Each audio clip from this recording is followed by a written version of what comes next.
സർവശക്തനും കാരുണ്യവാനുമായ പിതാവേ, തൃക്കരങ്ങളിലേക്ക് ഞങ്ങളുടെ മകന്റെ ആത്മാവിനെ ഞങ്ങൾ ഏൽപ്പിക്കുന്നു.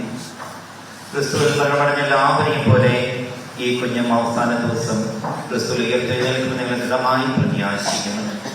ഞങ്ങളുടെ പൈതൃകമായ സ്നേഹത്തിന്റെയും ക്രിസ്തുവിൽ ഞങ്ങൾക്ക് വിശ്രമ സംസുഖത്തിന്റെയും അടയാളമായി ഈ മകനിൽ അങ്ങ് ചെറിയ ദാനങ്ങൾക്ക് തമ്പുരാനെ ഞങ്ങൾ അങ്ങേക്ക് നന്ദി പറയുന്നു. കർത്താവേ, മകന് സ്വർഗ്ഗകവാടം തുറന്നു കൊടുക്കണം. ഈ ലോകത്തിൽ ജീവിക്കുന്നവരായ ഞങ്ങൾ വിശ്വാസ വചസ്സുകളിൽ പരസ്പരം ആശ്വാസം കണ്ടെത്തുവാൻ കൃപയിലുള്ളമേ. ഞങ്ങളും ഒരിക്കൽ സ്വർഗത്തിൽ എത്തിച്ചേർന്ന് വീണ്ടും ഞങ്ങളുടെ കുഞ്ഞിനെ കാണുവാനും സ്വർഗത്തിൽ ധ്യാനം അനുഭവിക്കുവാനും അങ്ങനെ ഇരിക്കണം. കർത്താവായ ക്രിസ്തു വഴി ഞങ്ങൾ സമർപ്പിക്കുന്ന പ്രാർത്ഥന കേട്ടിരുവേണമേ.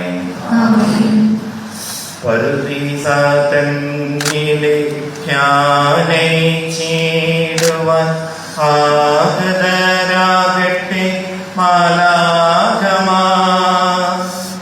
സാദരം സ്വാഗതമോതുവാനായി തവ വേദസാക്ഷികളണഞ്ഞിടട്ടെ.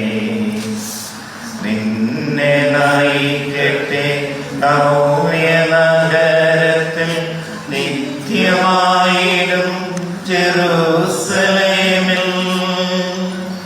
നിന്നെ നയിക്കട്ടെ നഗരത്തിൽ നിത്യമായിടും ജെറൂസലേമിൽ. പ്രിയമുള്ളവരെ, നമ്മുടെ പ്രിയ മകന് യാത്രാമൊഴി നൽകിക്കൊണ്ട് നമ്മൾ പ്രാർത്ഥിക്കുകയാണ്. കുടുംബങ്ങളോടും പ്രിയപ്പെട്ടവരോടും എൻ്റെ മിത്രാദികളോടും സുഹൃത്തുക്കളോടും എല്ലാവരോടും ഒരുമിച്ചായിരുന്ന ഈ മകന് വേണ്ടി കടഞ്ഞിലോടുകൂടെ നമ്മൾ തമ്പുരാനോട് പ്രാർത്ഥിക്കുകയാണ്. നമുക്ക് യാത്രാമൊഴികൾ നൽകി പ്രാർത്ഥിക്കാം.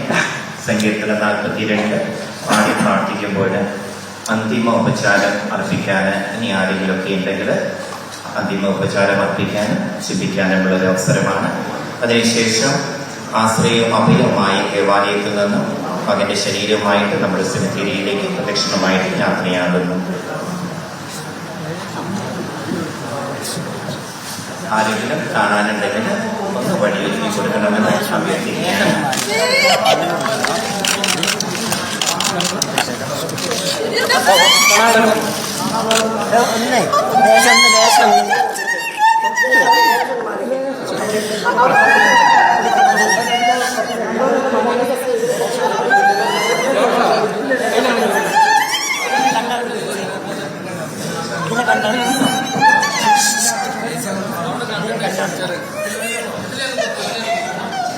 അതിന് അങ്ങനെ പോട്ടെ.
ആഴി വിളിക്കുന്നു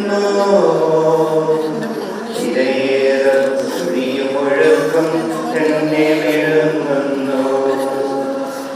കാരുണ്യം ചൊരിയും ഈശൻ പകലിൻ വേളയിൽ ഇരവിൽ ഞാൻ നിന്നുടെ നാഥനെ പാടി പാടിയിടുന്നു. രക്ഷകൻ ദൈവമായ